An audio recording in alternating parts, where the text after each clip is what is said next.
ရွယ်ဟောင်းကြွေချိန်မှဆိုအမြဲလိုပါပဲဒီတစ်ခါနှစ်သေးရောက်လို့ဘဝဟောင်းစွန်မြဲအသေးချစဉ်းစားကြည့်တော့ဘဝမျက်နှာဘာမှမပြောင်းလဲနှစ်သက်တွေသာလီလီပြောင်းလဲခဲ့တယ်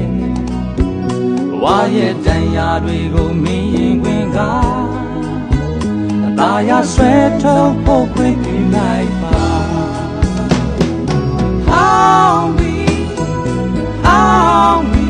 အရင်လိုတွေ့ဟောင်းနေတော့ရှိစမနေနဲ့ဟောင်းမီတကယ်နိုင်ဘဝသည်ဖြစ်ဖို့ကြိုးစားပါလားဘဝရဲ့တန်ရာတွေကိုမြင်ရင်ခွင်ကအသာရဆွဲထုတ်ဖို့ခွင့်ပြုလိုက်ပါ